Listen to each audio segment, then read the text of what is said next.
नमस्कार। ज्ञान तृप्ति महाविद्यालय के इस यूट्यूब चैनल में आपका हार्दिक स्वागत है। आज करेंगे बीए सेकेंड ईयर का लेसन केशवदास। जो कुछ पद्यांश रह गए थे उनका वर्णन आज कर लेते हैं। उनको करने से पहले शब्दों के अर्थ जान लेंगे, उसके बाद उसका अर्थ जो व्याख्या कर लेंगे। देखते हैं अवधपुरी शोभा वर्णन। यहाँ कवि ने बड़े ही सहज रूप या मार्मिक ढंग से अयोध्या की नगरी का वर्णन किया है। यहाँ अयोध्या को एक स्वर्ग के समान, एक सुंदर नगरी के समान इसका वर्णन कवि केशवदास ने किया है। तो आगे हम देखते हैं इसका केशवदास ने किसका वर्णन किया है। अयोध्या को एक स्वर्ग के समान नगरी बताया है। कवि कुल विद्याधर सकल कलाधर वर वेश बने, गणपति सुखदायक पशुपति लायक सुर सहाय कौन गने, सेनापति बुद्ध जन मंगल गुरुगण धर्मराज मन बुद्धि धनी, बहु शुभ मन साकर करुणा में अरु सूरत रंगिनी शोभा सैनी। इनके अर्थ जान लेते हैं। शब्दों के अर्थ क्या होता है। कवि कुल यानी जो कवियों का इसमें बताया है। कवि कुल यानी जो कवियों का श्रेष्ठ, उसमें प्रधान इसको कहते हैं शुक्राचार्य।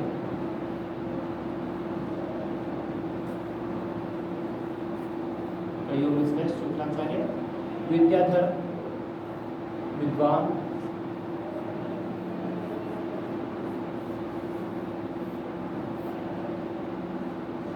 कलाधर चंद्रमा,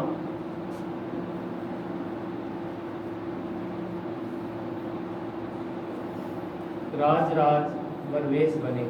इसका अर्थ होता है राज यानी कुबेर के समान, यानी श्रेष्ठ क्षत्रिय।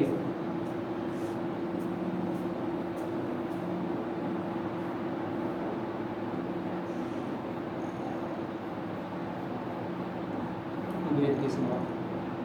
गणपति सुखदायक पशुपति लायक यानी जो पशुओं का पालक या पशुओं का स्वामी, उसको किसके समान है। शिव जी को बताया है यहाँ। पशुपति लायक यानी पशुओं का पालक।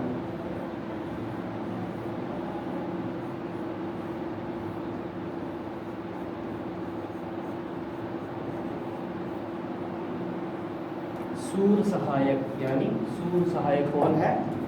जो सूर्य को किसके समान बताया है। सूर्य को एक सूरवीर के समान, सूर सहायक यानी सूर्य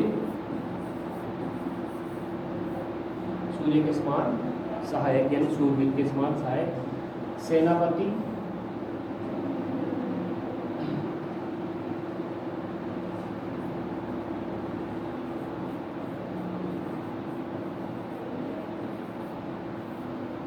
का अर्थ है बुद्ध जन यानी बुद्ध के समान बुद्धिमान। मंगल गुरुगण जो मांगलिक पूजा पाठ करने वाले ब्राह्मण। मंगल गुरुगण धर्मराज यानी यमराज, जो न्यायाधीश होता है यमराज।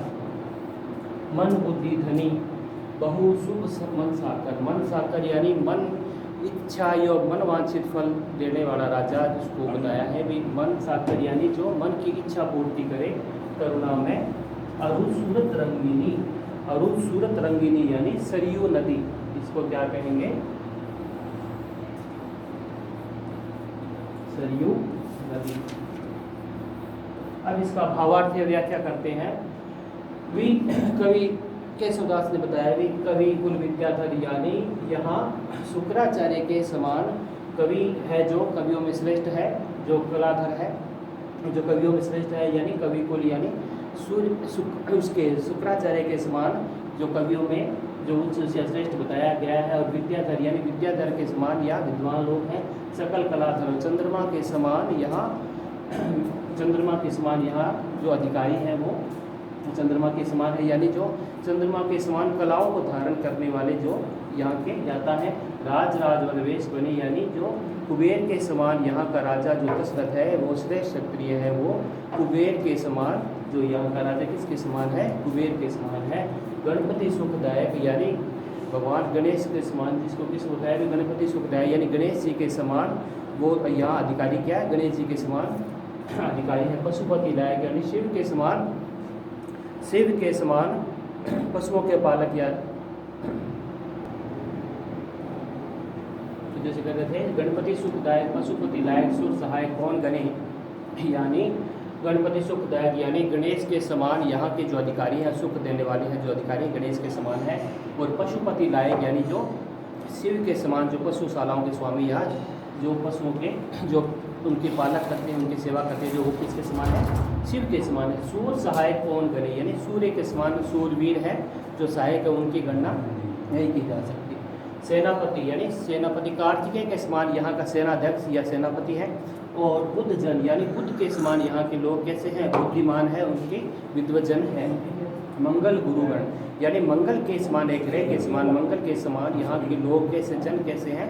मंगल के समान मांगलिक पाठ पूजा पाठ करने वाले लोग हैं। धर्मराज मन बुद्धि धनी यानी धर्मराज यानी यमराज के समान जो न्यायाधीश होता है, यमराज के समान यहाँ के लोग गति और बुद्धि के धनी, बुद्धि के धनी यहाँ धनी जन निवास करते हैं इस अयोध्या नगरी में। बहु शुभ मन साकर यानी यहाँ का राजा कैसा है? यानी वो सबकी मन की इच्छाओं को मनोवांछित फल देने वाला राजा दशरथ। कल्प वृक्ष के या कामधेनु के समान सबकी मन की इच्छा को पूर्ति करने वाला राजा जो दशरथ है, सबकी मन की इच्छा को पूर्ति करने वाला है। कौन है? दशरथ है राजा। तो वो कल्प वृक्ष यानी एक कल्प वृक्ष कामधेनु के समान, विष्णु के समान है। अरूप सूरत रंगनी शोभा सनी और आकाश गंगा के समान यहाँ इस धरती पर आकाश गंगा के समान यहाँ सरयू नदी बहती है। तो इसका वर्णन ऐसे कवि ने किया है।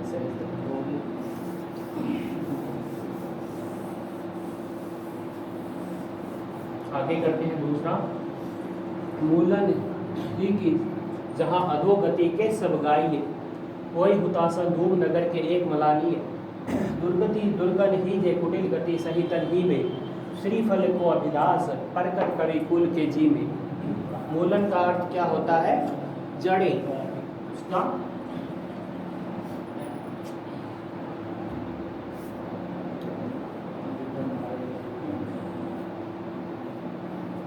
अधोगति का अर्थ क्या होता है? पतन। हुतासन क्या होता है? यज्ञ की अग्नि या होम की अग्नि, इसको कहते हैं यज्ञाग्नि।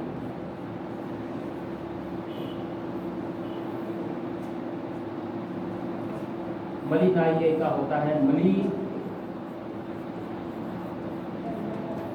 या कलंक।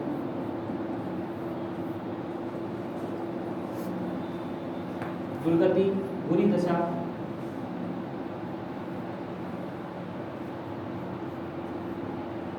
दुर्गम का अर्थ होता है किले।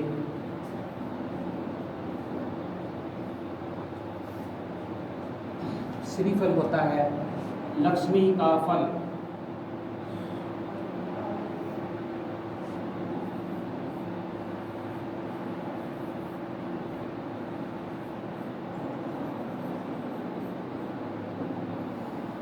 श्रीफल होता है लक्ष्मी का फल, पटखट कवि कुल के जीवी। इसका अर्थ है मूलन जड़े, अधोगति पतन, हुतासन यज्ञाग्नि यज्ञ अग्नि, मलिनाय मलिन या कलंक, दुर्गति यानी बुरी दशा, दुर्गन यानी किले, श्रीफल यानी लक्ष्मी का फल। इसमें कवि ने बताया कि मूलन ही की जहाँ अधोगति के सौगाइए, यहाँ कवि के सुदास ने बड़े ही मार्मिक व सटीक ढंग से यह प्रयोग करते हुए कहा है कि यहाँ केवल अयोध्या नगरी में केवल वृक्षों की जड़ें नीचे की ओर झुकती है, जबकि यहाँ के लोगों का जो जन है, जो जन समुदाय है, लोगों का पतन नहीं होता। यानी केवल वृक्षों की जड़ें नीचे की ओर झुकती है, बल्कि जो लोग यहाँ रहते हैं उनकी अधोगति है, उनका पतन नहीं होता। वही हुतासन धूम नगर एक मलानी, यानी केवल ये नगरी किससे कलंकित होती है? केवल होम या यज्ञ की अग्नि के धुएं से नगरी कलंकित होती है। यहाँ कोई ऐसा व्यक्ति या प्राणी नहीं है जिसके आचरण से ये नगरी कलंकित या मलिन हो, ऐसा कुछ नहीं है। केवल जो यज्ञ की अग्नि के मात्र से, जो धुएं के मात्र से नगरी कलंकित होती है। दुर्गनी दुर्गत किले ही जो कुटिल गति सहितन ही में, यानी यहाँ केवल बुरी दशा केवल उन लोगों की है जो, यहाँ बुरी दशा केवल उन लोगों की नहीं है, यहाँ केवल बुरी दशा उनकी है जो दुर्गन ही जो कुटिल, यानी केवल बुरी दशा उन किलों की है, यानी उन जो किलों की है। या बुरी दशा जन या समुदाय के लोगों की नहीं है, या दुर्गन यानी किलों की क्या है? बुरी दशा है। और आगे है श्रीफल को अभिलाष पटकट कवि के कुल में, यानी जो यहाँ के जो जन समुदाय है उनके मन में अभिलाषा धन संपत्ति की, ये लोगों के मन में अभिलाषा धन संपत्ति की नहीं है, जो कवि है, जो काव्य रचना करते हैं, कविगण है, वो अपने उपमानों में जो काव्य रचना में श्रीफल या बिल्वफल का प्रयोग करते हैं। उनके काव्यों में ऐसा श्रीफल का या बिल्वफल का प्रयोग किया जाता है, जबकि यहाँ के लोगों के मन में धन की लालसा नहीं है। यहाँ का जो कवि है, जो कवि अपने काव्य में जो रचना करते हैं, उनके जो उपमानों में जो दिया जाता है भी इसका जो श्रीफल का प्रयोग वो अपने काव्य में करते हैं, बल्कि लोगों के मन में धन संपत्ति की लालसा नहीं है।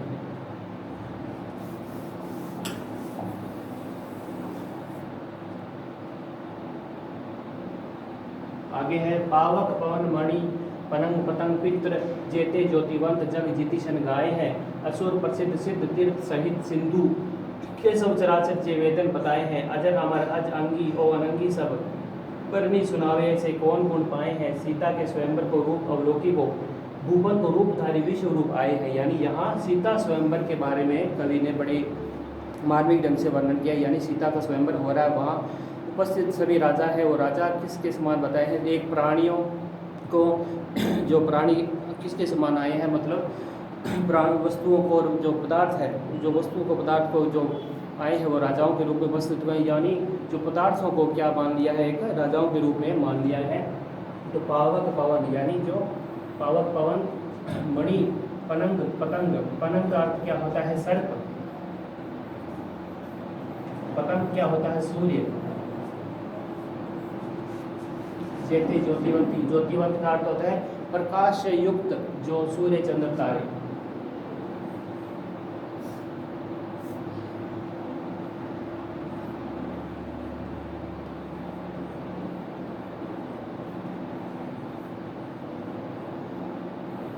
प्रकाश से युक्त जो सूर्य चंद्र तारे आते हैं, जो ज्योतिषण यानी ज्योतिषियों के अनुसार।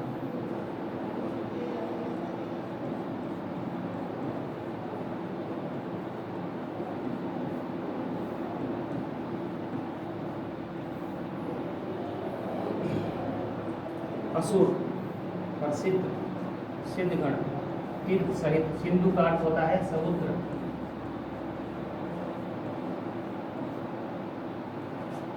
केशव चराचर ते वेदन बताए हैं अजर देवगण,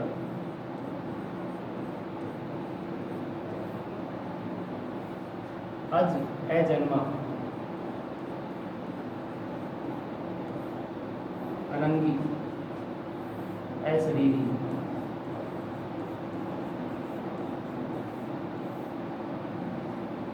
वर्णी सुनावे यानी वर्णन, वर्णन सुनाना या वर्णन करना, वर्णन सुनावे वर्णन सुनाती है।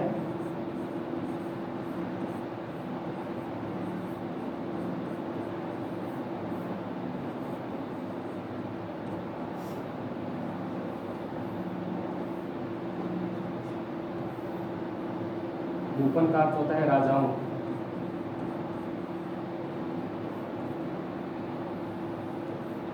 इसमें बताया है भी जो प्रकाशमान जो पुंज है, जो ज्योतिष के अनुसार जो प्रकाश से युक्त जो सूर्य चंद्र तारे हैं, जो यहाँ जो सभी प्राणी जो आए हैं राजा के रूप में, वो किसके समान बताए हैं भी जो पवन, पावक पवन यानी जो राजा उपस्थित हुए हैं उनकी गणना किसके समान की गई है, जो आए हैं वो एक अग्नि के समान है या पवन के समान है, और एक सर्प यानी सर्प के समान, मणि वाले सर्प जो सूर्य के समान भी उपस्थित हुए हैं, और प्रकाश से युक्त जो सूर्य चंद्र तारे ज्योतिषपुंज के समान जो उपस्थित हुए हैं। और ज्योतिषियों के अनुसार यहाँ जितने भी सर्प, सूर्य और प्रकाश से युक्त सूर्य चंद्र नक्षत्र, जितने भी प्रकाशमान ज्योतिषमान पुंज जो जिसके समान जो राजा आए हैं उसके समान वो इस प्रकार प्रतीत हो रहे हैं। असुर प्रसिद्ध सिद्ध तीर्थ सहित सिंधु, असुर प्रसिद्ध यानी असुर राक्षस को प्रसिद्ध सिद्ध यानी जो असुर है जो राक्षस है वो प्रसिद्ध सिद्ध यानी प्रसिद्ध सिद्धगण, और तीर्थ सहित और समस्त तीर्थ स्थलों के साथ समुद्र भी क्या है उसके समान बताया है, और समस्त तीर्थ स्थलों के साथ समुद्र को और उसके कैसे चराचर से वेदन बताए। और जो प्रकृति के जितने भी जड़ चेतन प्राणी है वो सभी यहाँ के राजाओं के रूप में उपस्थित हुए हैं। अजर अमर अज अंगी यानी अजर अमर, अजर का कहते हैं देवगण यानी एक देव यानी विशेष है देवगण, और अज का अर्थ होता है अजन्मा यानी जो अजन्मी आत्माएं हैं वो भी, अंगी और अनंगी यानी अशरीरी, जो अशरीरी आत्माएं हैं यानी अजन्मा यानी जो अजन्मी आत्माएं हैं, और अंगी यानी शरीरधारी अनंगी यानी जो अशरीर जिसके शरीर से रहित हो, वो सभी क्या है उस सभा में, उस स्वयंवर में उपस्थित हुए हैं।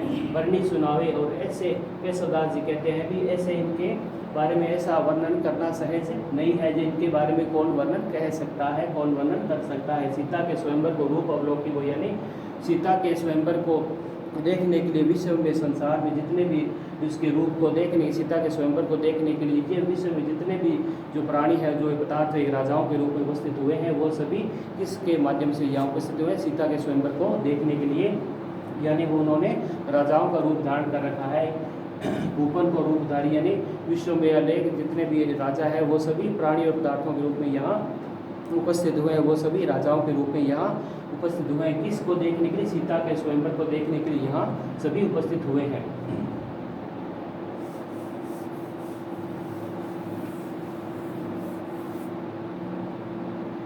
आगे है कवि केशवदास ने बताया है भी विश्वामित्र के अनुसार वो अपने शिष्य राम और लक्ष्मण को मिथिला द्वीप यानी मिथिला के जो राजा है जनक, उनके बारे में वर्णन कवि ने किया है बड़े मार्मिक ढंग से।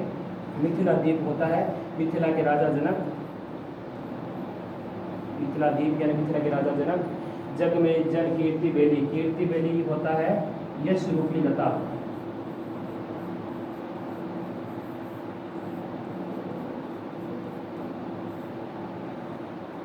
दान और कृपान का अर्थ होता है दान और तलवार से।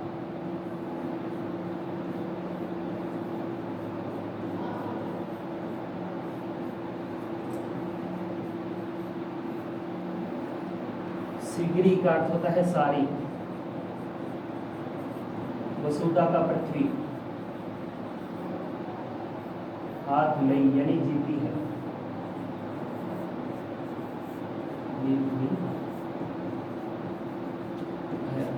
हाथ लई यानी जीत ली है।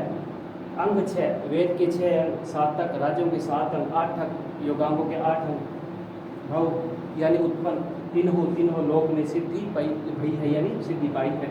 वेद त्रय, वेद 4 होते हैं सबसे, वेद त्रय या तीनों वेद को नाम आएगा ऋग्वेद, यजुर्वेद, सामवेद। राजश्रय यानी राजलक्ष्मी से परिपूर्ण शुभ योग वही है।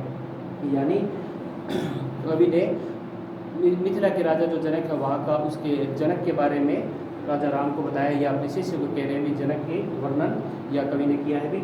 वहाँ का जो मिथिला के जो राजा है जनक, वो कैसे हैं देखते हैं। कैसा ये मिथिला द्वीप है जग जग में जीन कीर्ति बली, यानी जो मिथिला के राजा जनक है वो कैसे हैं?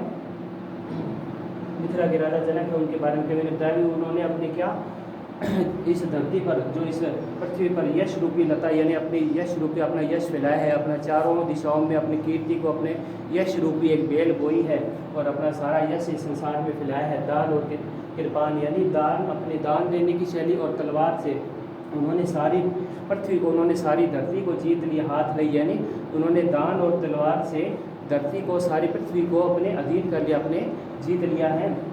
अंग 6 सातक यानी 6 अंगों, 6 अंगों सातक 7 राजांगों 8 योगांगों के माध्यम से त्रिभव यानी उत्पन्न, तीनों लोक में इन्होंने सिद्धि या ख्याति प्राप्त की है। 6 अंगों 7 राजांगों 8 योगांगों के माध्यम से भव में उत्पन्न, और इस संसार में तीनों लोकों में इन्होंने ख्याति प्राप्त या सिद्धि प्राप्त कर रखी है। किसने? मिथिला के राजा जो जनक है, इन्होंने इस संसार में तीनों लोक में क्या सिद्धि या ख्याति प्राप्त कर रखी है? इन्होंने राजा जनक ने।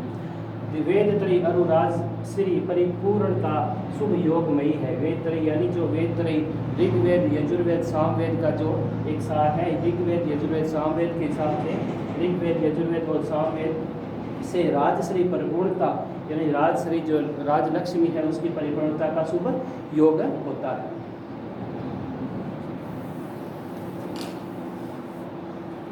आया समझ में? आज के कुछ टॉपिक में आपने 4 व्याख्याएं की थी।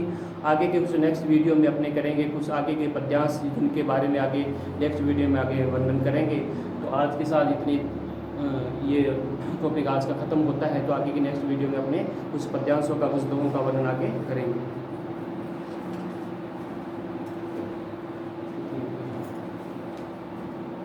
19